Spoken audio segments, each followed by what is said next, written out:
Ladies and gentlemen, Greg Mikulowski with an updated look at the euro versus US dollars. London traders head for the exits and US traders head for the close and a 3-day weekend. So let's take a look at the technicals of what we might expect for the rest of the day and going forward into the new trading week. Let's start by looking at the 4-hour chart. And when we look at the trading action this week, the price was up and down to the downside. The low price in trading here today came down and actually made the low for the week.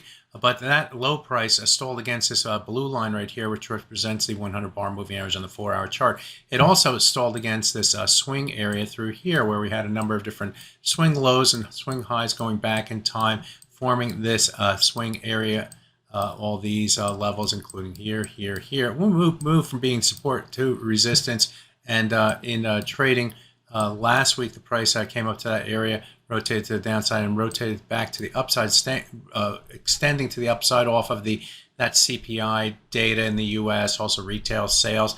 And we stayed above that level until today. Well, the price came down and tested that level and found support buyers against a level pushback to the upside.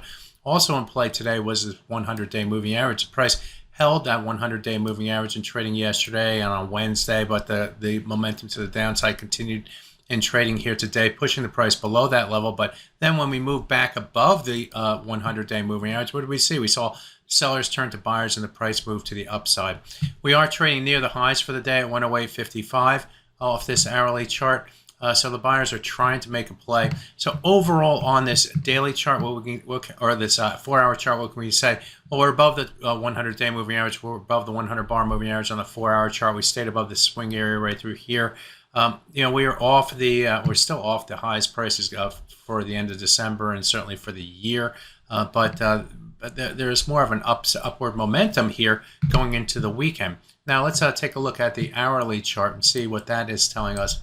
When we look at the hourly chart, what sticks out to me from a technical perspective is right here. You see how the price moved above the 100 and 200 hour moving averages.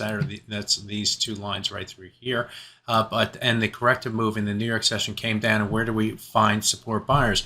Right against the 100-hour moving average, and the price has since pushed up. And as I mentioned, we're trading to new session highs. Now we have other swing highs that we can go out and take out, and we're going to have to take these levels out if the buyers are going to take more control. But what is key from a risk standpoint is if the price can stay above the 100 and 200-hour moving average, that momentum to the upside can continue.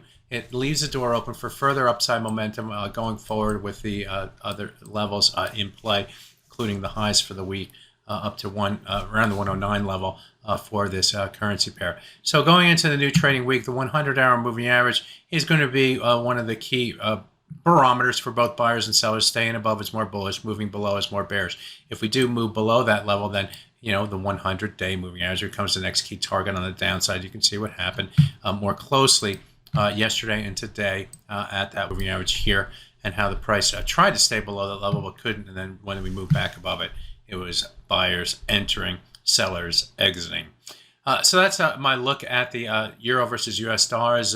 London and European traders look for the exit, and so we look toward the new trading week. My name is Greg Mikulowski. Good fortune with your trading. Bye-bye now.